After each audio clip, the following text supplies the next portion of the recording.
Wednesday, June 17th, and you're watching the Hammer Daily here on the Hammer Betting Network, presented by our good friends over at FanDuel. I'm your host for today, Jason Cooper, alongside my producer for the next hour and a bit, Mike Bennett, working his way behind the boards. And we have a great show for you guys today. Cannot wait to get into things. We got Nick Giffen coming on, talking the World Cup matches for today. We got 4 great games today. We're going to recap what we had yesterday on the slate as well. Plus, we'll take a look at some futures. He has some futures here for us. So if you're new to the show, do us a favor, smash the like button. Also subscribe to the channel because we got tons of World Cup action throughout the entire World Cup. And speaking of World Cup action, 4 p.m. Eastern time, 3:50 will be live. We got England taking on Croatia. We'll be live right here on this YouTube channel for a watch along. Myself, Alex Moretto, Mike, and maybe we'll get a couple more people in. TBD, we will see. But we got a live watch along for the game. You're going to want to tune into that. It's going to be great. We got tons of bets firing throughout the show. Live bets, pregame bets. It's going to be so much damn fun. The watch-alongs are back, baby.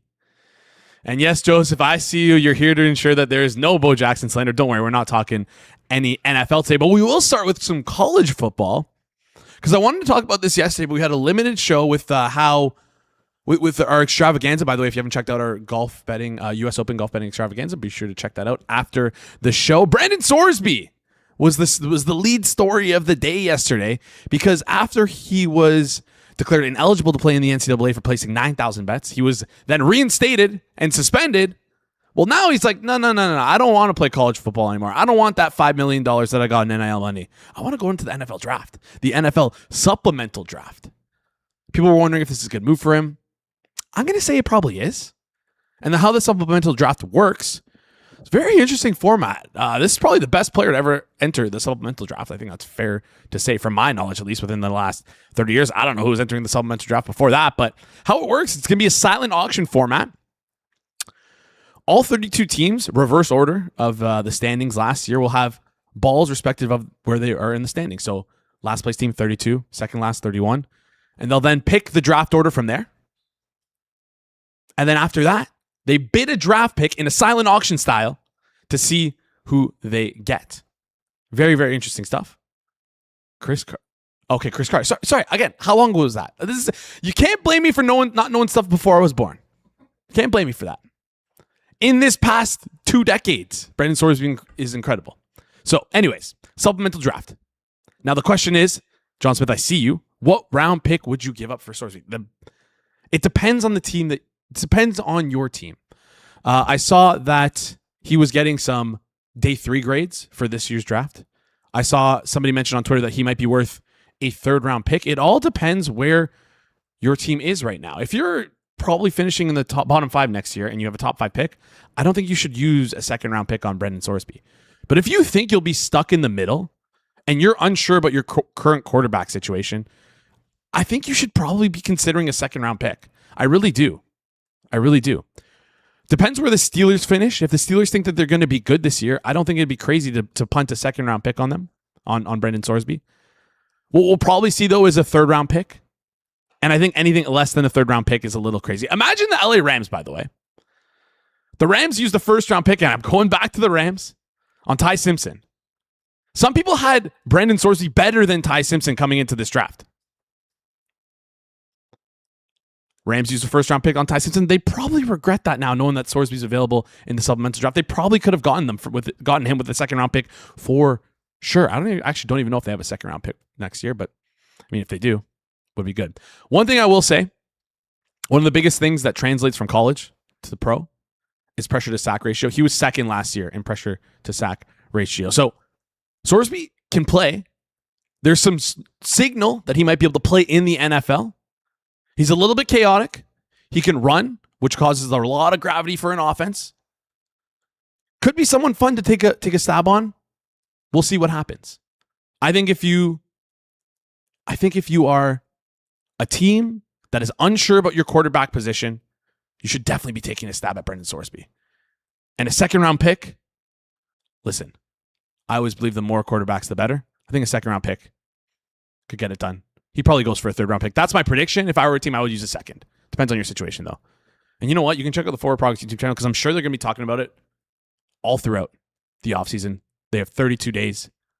32 teams in 32 days. Great series. So if they haven't touched on any teams that eat quarterbacks, they'll probably be talking about that there. All right. Time to get into today's show. Appreciate you guys tuning in. Quick reminder, smash the like button.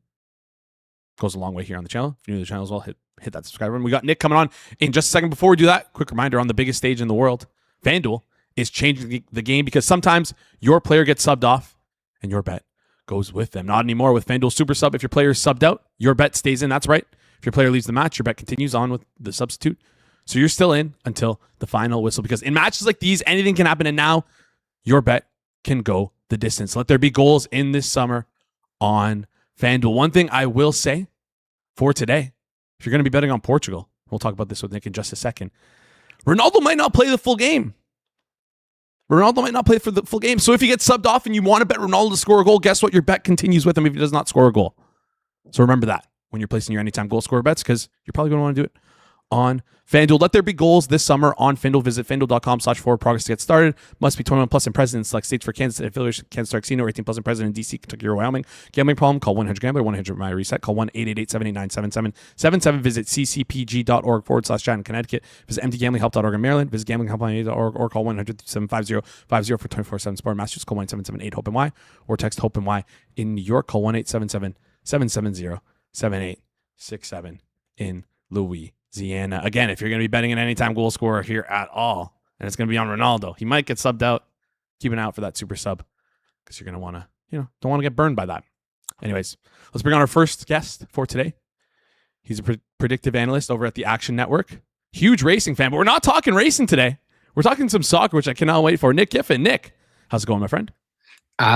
Doing okay, man. My Golden Knights lost the Stanley Cup Finals, but it's all right. I lived in Raleigh, North Carolina for grad school, so congrats to the Hurricanes. That's a win-win for you, it seems like. And listen, I was rooting for your Golden Knights to win there. I even had a bet within some fellow office mates. Ended up losing. We'll see what my punishment is for the Vegas Golden Knights losing. But sure looked like we were going to get there in the first half of the series, but could not get there. Anyways, it was a fun NHL season. But let's dive into the show today. Before we talk about the games yesterday, before we talk about the games today, quick thoughts in totality about the World Cup so far. Is there something on the front of your mind? Is it maybe the momentum swings we've seen after the hydration breaks? Is it how much fun the foreign fans are having in the U.S.? What's like in front of mind right now heading into the World Cup? Yeah, just a couple things. I think it's really interesting. I've noticed like a lot of what I'd call third quarter buzzer beaters, right? That goal right before the hydration break in the second half. A lot of those, I don't know. I mean, it's probably just random chance, but it's such a momentum swing going into that hydration break. We saw France get one of those yesterday, and that really changed the game. The French struggled in the first half, and they can't have those struggles as they get deeper in the tournament. Fortunately, we were able to overcome it versus Senegal, but in that second half, they really turned it on with a nice 3-1 victory with all 4 of those goals coming in the second half in that game. Yeah, no, for sure. It's like I wonder if it's maybe a function of teams knowing that the hydration break is going to be coming soon. So let's press as much as we can before we have this rest and get some goals here. Yeah, the hydration breaks are. Well, listen, we'll call them what they really are. The commercial breaks are adding an interesting twist to the game itself. Let's recap the games we saw yesterday. Like you mentioned, France scoring right before that hydration break. First half, like what a tale of two halves, because the first half France looked kind of awful, looked kind of awkward, looked completely out of form, but then Mbappé scores twice. France ends up winning 3-1. Any big takeaways from the France-Senegal game? I kind of just what I was saying, right? France cannot afford to have those kind of first half stinkers when they start facing the big teams. Not that Senegal isn't a great team, around top 20 in the world, but they're able to kind of afford that. The French able to afford that against Senegal in the first game of the tournament in the group stage. It's not something they're going to be able to afford going forward. Fortunately for them, though, as well for France, they get a lot more games together, so there'll be more time to build up that chemistry throughout the tournament. So I think they'll be just fine. On the Senegalese side of things, you got to at least be proud of the effort in the first half, holding France to just one shot from like 25 yards. But certainly a letdown at the end. They got their goal, which, the French goalkeeper Mignon kind of just dived out of the way of, which was weird. But Senegal put some good pressure. They had they really should have had a goal there at the end of the first half. So I think both teams are looking fine in that game. Yeah, of course. Also, the 2 offside goals to sort of start the match was pretty insane. Very, very close for Senegal there. Yeah, I was kind of going nuts after the France the France no goal, and then now the Senegal no goal. It was crazy stuff. Either way, both France, Norway win their day 1 matches. Let's go into the other side of the group in Norway. Haaland looked incredible. The Iraq goalie, I mean, like, I don't know where they found this guy, but like there has to be someone else that could play goalie for this team here. But Haaland again, pots 2, one of the front runners to potentially win the Golden Boot here. What's your biggest takeaway from this game?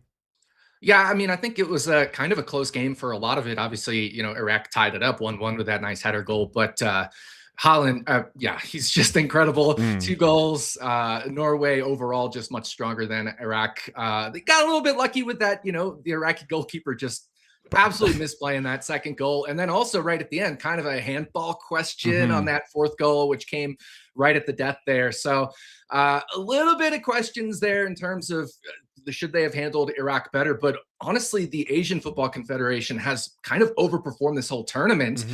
So not surprised that Iraq got one on the board there. I actually said in our Action Network Discord, I thought they were going to get one after seeing the early portion of the game, and then almost immediately after they scored. But Norway and France are probably going to be battling for the group win. Yeah, no, for sure. It's Norway and France, the front runners for this group. I will say, like you mentioned, the Asian teams are overperforming. South American teams seem to be underperforming. Is that something like you're paying attention to right now, or is this just might be like early tournament noise because of the quality of opponents for the respective Asian and South American teams?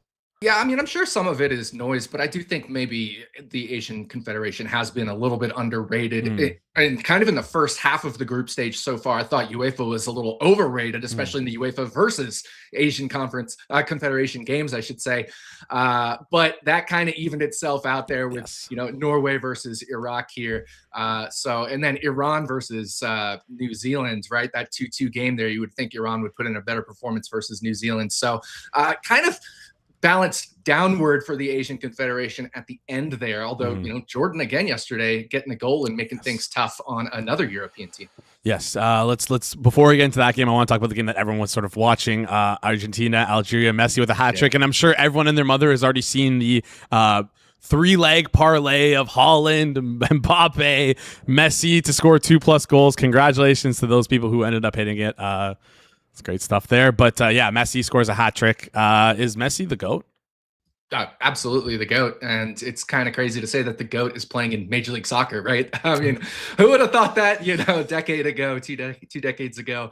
But I mean, 3-0 performance. And you're kind of mentioning the offsides goals, right? It was offsides goals for both sides early in that game as well, with Algeria and Argentina each grabbing an early offsides goal. Both of those were, I mean, just so close to being onside as well. So yeah, kind of an explosive game there. And I think that's one of the things that we're going to want to target versus Algeria going forward. They kind of seem to have a little bit of a leaky defense, and I kind of predicted it was going to be a high scoring game. It only ended up 3-0, so just cleared the 2.5, but it had a chance to be a little bit more than that. Yeah, no, this Algeria team looks to be good too. Was Mahrez expected to start that game, or was he always supposed to come off the bench? Do you honestly, I don't know about that, but either way, I mean, it's kind of one of those things where going forward, I think he'll be plenty involved. Yeah, I know for sure. Because I was going to say when they first started that match, it's like I was wondering why they were sort of resting him. I don't know if it was for rest purpose, but like it seems like when they sort of got those subs in towards later on in the game, they seem to have like a couple more chances there up front. All right, let's close out Austria, Jordan. I'm not gonna lie, was asleep for this game, so you got to fill me in. What happened here? Yeah, it was Austria taking kind of the early lead there, but then Jordan kept in the game, and the battle was pretty even in terms of expected goals. It was around 60-40 possession for Austria. And then Jordan got their goal on an amazing counterattack, just straight down the left side of the field, just one-on-one, and just banged it home. Austria grabs a second, which was kind of an own goal on a corner kick, just one of those things where the header just bounces the wrong way and goes in your own goal. And then right at the very end, right, and I had Austria to win by exactly 1 as a bet. And literally the last kick of the game, there's a cross into the box, and the player handballs it, and Austria gets a penalty, scores the goal to end the game. Yeah. All right. It would have been crazy if that happens. All right, Nautovic ends up potting it for us here. Let's go into the games for today. Portugal versus Congo, which is going to be happening in like 45 minutes. Lineups were announced. Nothing crazy there. Even though one person in our group chat, cough, George, is like, Ronaldo's not starting. We're like, what the heck are you talking about? End up checking the lineups. Turns out he is starting. So, yeah, Ronaldo's starting, chasing some records in his last World Cup. I'm sure you saw Messi yesterday's pot 2 goals and say, hey, I want to go after Klose's record as well. I want to be up there. I need to score more goals too. How do you see this game playing out? Number one. Number two, Do you think we're going to see like Ronaldo sort of, I'm the captain here. I'm the one who knocks. I'm the one who takes control. Or do you think Portugal and their head coach are going to be sort of, be more level-headed with their approach and not let Ronaldo ruin things for them? I mean, Ronaldo, he's the ultimate team player, even though he's the ultimate me guy as well, right? He wants to win. I think that's the most important thing to him is trying to win a World Cup, right? He's tasted European Cup victory. He's tasted Nations League victories, but he hasn't gotten the ultimate victory. And this is obviously probably his last chance at 41. Who knows? Maybe I'll still be doing this at 45. But, I certainly think the ultimate team goal is in mind here for Ronaldo. But you got to think a little bit in the back of his mind. He just saw Messi grab a hat trick. Those people that had those 2-goal parlays, did they have a Ronaldo 2-goal added leg to that as well? Will we see any of those? But no, I think it's going to be the ultimate team game here from Cristiano Ronaldo. Of course, he's going to try to take the chances when he gets them. But I could see some goals in this game. Yeah, I agree with you. And you mentioned to me that you have a bet for this game in particular. I'm on the same side as you. We'll talk about it in just seconds. So wait, what's the bet you like in this game? I'm going to take Congo to score. I think they get a goal here, and part of it is Portugal has had a really leaky defense. If you kind of look at the World Cup cycle, it's 4 years, but you really break it into the first half of it, which is getting through the Euros. Since the Euros, in 16 competitive games, right? So that's like Nations League qualifiers, World Cup qualifiers, anything that's not like a friendly. Portugal has allowed a goal in 13 of the 16 games. And that includes, giving up a goal to like Armenia and stuff. So I think this is a bit of a leaky defense. We've seen Portugal involved in a lot of high scoring games in those 16 competitive games. And Congo scored in 10 of their 12 qualifiers in regulation, 11 of 12 if you include the fact that they scored in extra time against Jamaica to get to the World Cup. And their goals have come from 9 different players in those 12 games. But I think Cedric Bakambu and Yohan Wissa from Newcastle, I think those 2 guys are going to be the guys that are going to be the key focus here, the 2 forwards, the leading scorers throughout the cycle. Anytime goal for them, but I really like just over half a goal for Congo in this one. It's funny that you mentioned that. I guess I'll bury the lead here and mention it as well. We do like a sort of picks contest here at the Hammer. We're doing one for the World Cup, and my pick for today was Yohan Wissa, anytime goal scorer. I just look at his goal scoring numbers. This year, they're not as great to anchor to because of how few minutes he did play for Newcastle. But if you look at previous years, look how much quality he had with Brentford. He had 19 goals, 18.59 non-penalty expected goals. Shoots a ton, gets shots on target. So like, this could be a guy to score for the Congo here. So yes, as you mentioned there, Congo to score a goal over a half goal, whatever you want to call it there. Congo over a half goal. Maybe we see some upsets here for the Congo and Portugal game. Let's get into the next game where we are doing a live watch along here on the channel. So if you're gonna be watching that game, you're gonna be at home, you're gonna be chilling. Throw us in the background as well. We'll be talking through that entire game. Anything you like in terms of this game? How do you see it going? England versus Croatia should be a lot of fun. A lot of question marks. England looks to start the tournament strong. Croatia, can they be the team that we've known them to be for the past 12 years without Modric? Yeah, it'll be interesting to see. And, no Modric in this one. So how is that going to affect this Croatian team compared to England, right? Croatia was such a powerhouse when Modric was in his prime, but still strong in the World Cup qualifiers. I mean, they had the exact same goal difference as England had in their World Cup qualifying group at plus 22. But England just seemed on another level in qualifying, not giving up a single goal in the qualifying group. And I mean, winning every game by double digits, I think was just so impressive. So this is a tough one just because these teams are so familiar with each other. This is one of the few, intra-confederation matchups we get during the group stage. And intra-confederation matches, by my numbers from my World Cup modeling in the past, tend to be a little bit lower scoring. So my model is almost perfectly in line with the market here, which means I think probably going to have to go on the player prop side of thing. And the number one prop that's popping out just from my model would be Jude Bellingham, which, I mean, he's fantastic. But this is going to be probably a pretty tight game. These two teams are very familiar with each other. Jude Bellingham under 1.5 shots, I think, is the play at plus money, at pretty significant plus money. I wouldn't be betting at anything like even money or minus odds. So Jude Bellingham, we're looking for the under in his shots. You said 1.5, correct? 1.5 shots, not shots on target. Yeah, sorry, 1.5 plus 120 under. Perfect. Yeah, I just want to clarify for the audience. Yeah. Make sure you don't get lulled into the shots on target. I'm sure there's a lot of people betting exactly. soccer for the first time in this tournament. So yeah, be careful. Exactly. I think his shots on target line is half. So it was definitely shots. Yeah. All right. So under 1.5 shots there, plus 120 is what we're looking for. And a reminder, live on the channel for this game. I wonder if people are putting together like a Ronaldo Kane 2+, and we're gonna be hearing that every day. And then like we heard with the draws yesterday. Curious what the next one is gonna be. We got Ghana versus Panama as the third game today, 7 p.m. Eastern time, just happening actually in our backyard here in Toronto. We're like 3 minutes away from the stadium. It's going to be a lot of fun. Talk me through this game here. Anything you like in terms of this game? Yeah, I'm just shocked by where the market is on this one because I have Panama as the better team in my numbers. Well, I should say they're very close. I know a lot of models have Panama as the better team, but I have Panama as the team in terms of the value, in terms of the model. But I have this pretty much an even game, and you're getting plus 270-ish, plus 250 in that neighborhood on Panama to win on the money line. So when I have this as a coin flip game, now obviously a draw is in play as well, but that's around a 25-30% chance of that. But I have Panama winning this about a third of the time. It's almost split equally between a third win, a third draw, and a third win for Ghana.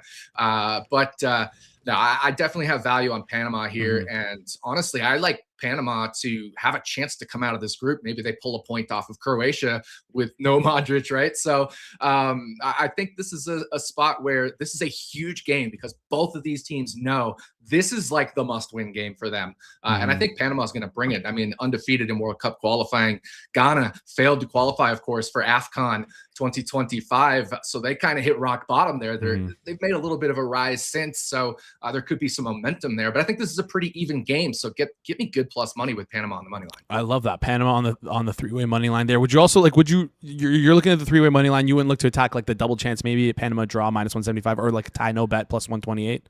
Oh, yeah, no, I mean, those are all absolutely in play just in terms of like the actual percent edge. Panama money line is my number 2 edge. My number 1 would be like the Asian line at like plus a quarter. But in more common lines, Panama money line is actually my model's number 1 edge. It's at about a 5% edge. I love that. I'm laying that. We're heading down to the Fan Festival and we're watching this game. It's going to be a ton of fun there. It's plus 220 over on FanDuel. And like you mentioned, this Panama team, pretty good at the international level in terms of like overachieving, like the type of team that is greater than the sum of their parts in the way that they play. Last game we have here is Colombia versus Uzbekistan. Colombia seems like it's the tournament favorite dark horse. Everyone wants Colombia to go far. Everyone loves Colombia. James Rodriguez is like always shows out on the world stage. Uzbekistan, listen, don't know too much about them, but you mentioned these Asian teams have been overperforming based versus expectation here, and the South American teams have been underperforming. So I wonder if we see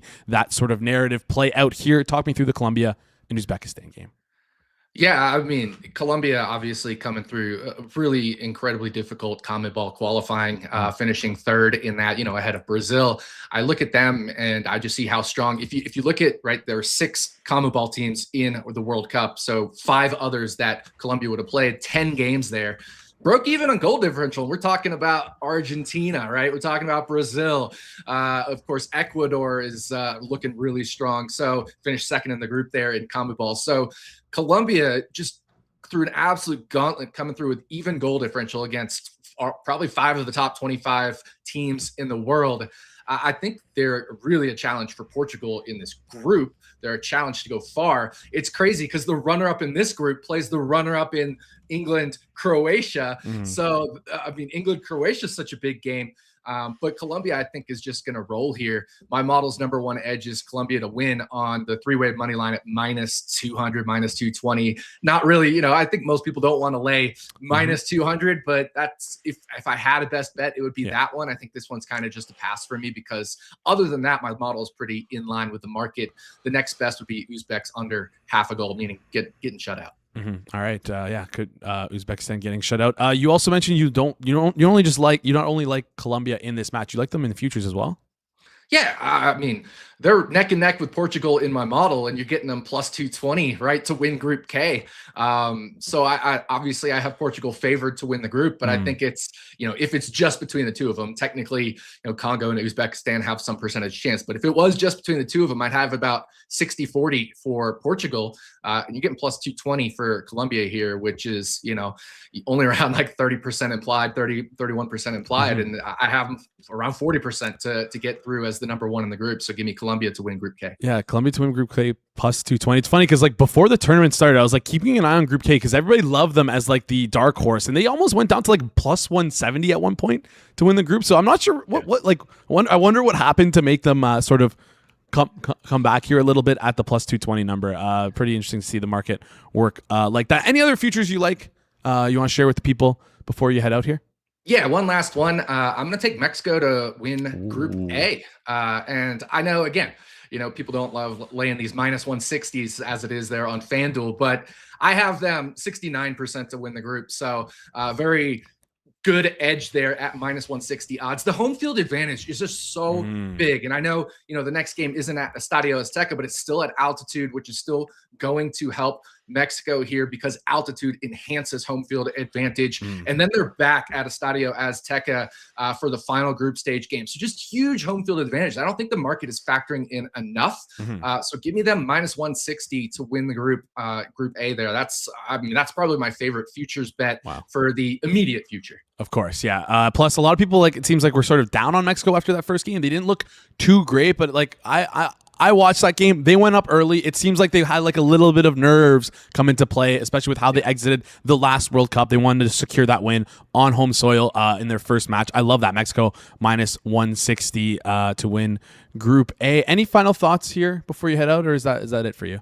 I mean, of course, being American, I just got to, talk about that USA 4-1 victory over Paraguay. Yeah, I mean, it was so exciting to see. It was one of the best I've ever seen the U.S. team play. I mean, we've had some great games in the past. I think about the 2-0 Confederation Cup win versus Spain back in 2009 was right up there. And the final versus Brazil in that same tournament where we lost 3-2 but went up 2-0. You think about the Portugal game back in 2002, of course. But this was one of the best performances I've ever seen from the U.S. national team. Hopefully they can keep the ball rolling. Pulisic sounds like he's going to be okay. We'll see, what happens in terms of playing versus Australia. But I think USA is poised to win the group now, especially with Turkey losing. Absolutely. I'm going to keep you around just for a little bit longer. Are you worried about the Australians at all? They looked really good in that first match there versus Turkey. They're screaming for upsets. Yeah, I mean, definitely they 2-0 win over Turkey, but Turkey had so many chances. It was just the Australian defense held, and they got 2 goals. The USA, I don't think, is going to be quite as sporadic, both in attack and defense as Turkey was. Turkey was kind of all over the place. They played a great game. They didn't win. They lost 2-0, which is horrible. But Australia, great performance. But I think the U.S. is going to be too much, and I think they're a little bit more well-rounded, have that home field advantage as well. All right. Final question before you hear from the chat. Nick, how many seconds does SVG win by on Sunday? I assume is that Shane? Yeah. Shane Van Shane Van Gisbergen in the NASCAR race. Honestly, this one could get pretty crazy, and depending on strategy and stuff. But I think he wins by less than double-digit seconds. So give me under 9.5 seconds for SVG. I love that. Connor has him winning by 12. Nick, appreciate you joining the show. You can follow Nick on Twitter at RotoDoc. Link is in the description down below. Nick, appreciate you joining the show. We'll chat soon. Thanks as always. Awesome stuff there from Nick. As always, breaking down every single game for you guys here on the show. Quick little recap of what he liked, what he had. He had the Congo to score a goal, so Congo over team total over a half. Panama to win over Ghana, which you can find around plus 220 here on FanDuel. Jude Bellingham under 1.5 shots plus 120. You're gonna have to shop around for that one. Then last one was Colombia to win at around minus 220, and for them to win the Group K at plus 220. Oh yeah, and Mexico to win the group at minus 160. Great stuff there from Nick. As always, appreciate him coming on. Normally comes on to talk racing and NASCAR, but today came on to spread his soccer wisdom and knowledge. I mentioned it off the top. We have the Portugal Congo game happening at 1 p.m. Eastern time, so in just about 30 minutes. I like Yohan Wissa for anytime goal scorers. Got a couple other ones as well. I'd be careful with this second one, Nuno Mendes. I like him at plus 700 right now on FanDuel. The only thing is, it seems like I'm overweighing PSG wide backs. PSG plays very, very forward with their left and right wing backs here. Nuno Mendes for PSG. So I think that might be where I'm finding a little bit of difference here. Unsure if they're going to play, if he's going to play a little bit different here for Portugal in this setting where they're only having 4 defenders. But he gets a lot of quality chances when he does push. So it'll be interesting to see if Portugal is willing to use him out of the back here and let him push and let him have some chances. Like, he has some really good expected goals and goals numbers for PSG. The other bet I like for today is Bruno Fernandes to score or assist, minus 140 on FanDuel, the best creator in this midfield. Also a threat to score at any time. He's going to be feeding balls to Ronaldo left, right, and center. So I like Bruno Fernandes to score or assist, minus 140. I have a couple other bets for the day as well, but we're going to save those. We're going to save those, and we're going to talk about them live right before the England-Croatia game on our live watch-along. You'll be redirected to it, or link. Is the link in the description? You want to just drop the link in the chat? Is it pinned? No, I can drop it, though. Yeah, let's drop the link in the chat just to remind people. You can be there. We'll be going live at 3:50 p.m. Eastern time, 10 minutes before the game, so you're going to want to be in there. We're going to be talking all the bets that we have. I have a bunch of bets for the game. Moretto has a bunch of bets for the game. We're going to have a lot of fun there as well. And before we head out here, click the link in the description if you want to be reminded. Click the link, and then you'll be reminded. Anyways, before we head out here, I'm going to turn this. This is my show. I get to do what I want. Alex told me, no, you can't do this today. He's like, don't do this today. People don't want to hear you talk about the Leafs. Well, you know what, Alex? I'm going to talk about the dang Leafs. Because yesterday, we saw the Leafs make a trade. Joseph Wall, Simon Benoit on the way out. Erson Andre, is that how you pronounce his name? On the way in, and a 3rd-round pick. Shared my thoughts a little bit, initial reactions to it. Sat on it a little bit longer. Still don't think we did a good enough job with the return for Joseph Wall, but it is what it is. Trading for a 5'9" defenseman, it's going to be tough to see him play in anything other than a third pairing role. And if he does, kudos to him. But just be careful with those J Fresh cards out there, because that same J Fresh card said this guy is better than Keandre Miller, and I don't think that's right. Anyways, not too hot on the trade. Jim Hiller now today announced as the new Leafs head coach.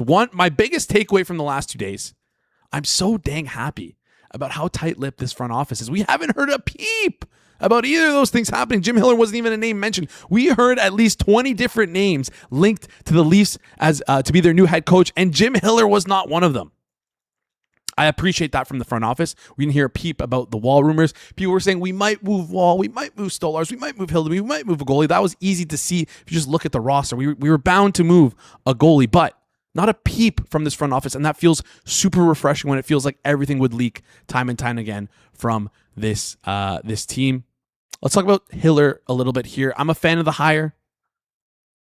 Oh, God. What are we saying? Jason asking, why weren't the Canadians happy with their silver medal? Get this out of here. These Americans are coming after us, breaking through my mind. Anyways, back to Hiller. Seems like what he did with the Kings was pretty good.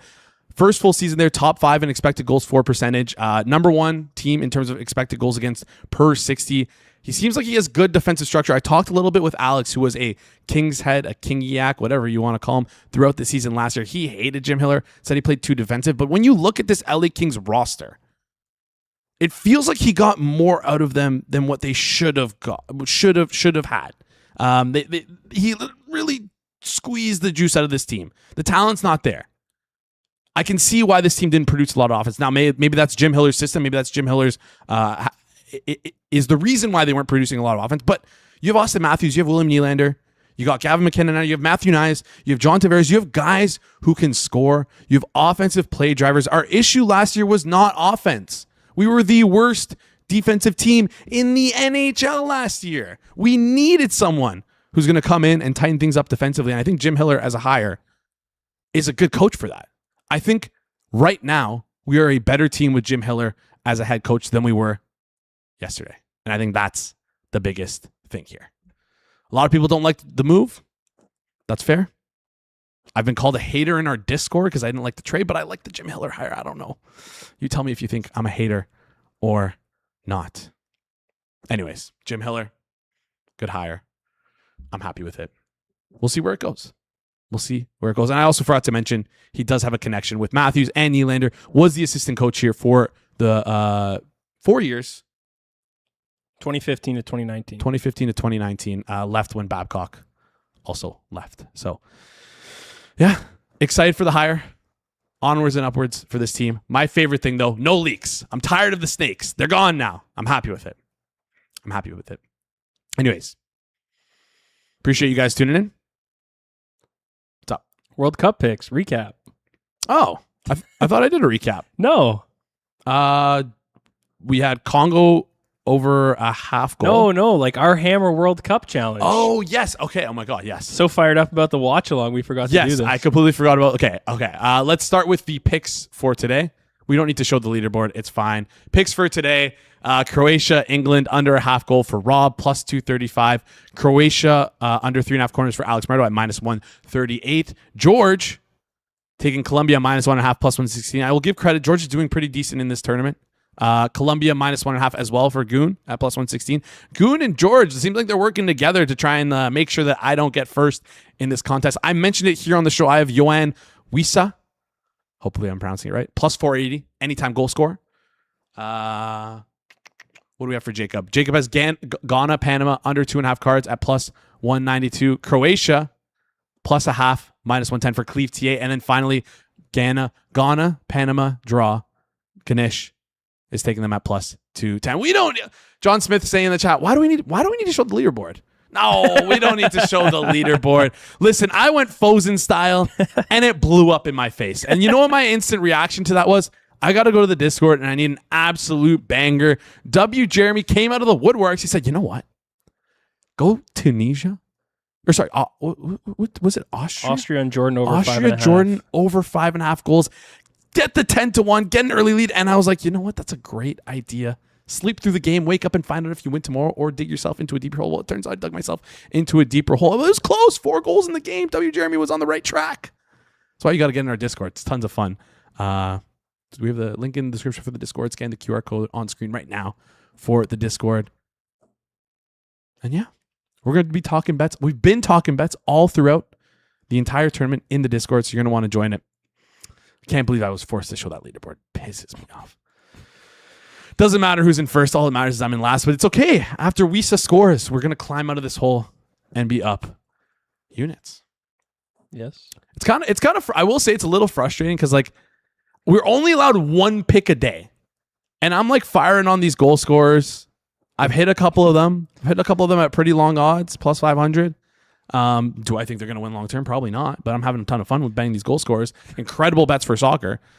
So I blame George for how this tournament is structured, how this contest is structured, because he's trying to make me lose. He also won't let me parlay.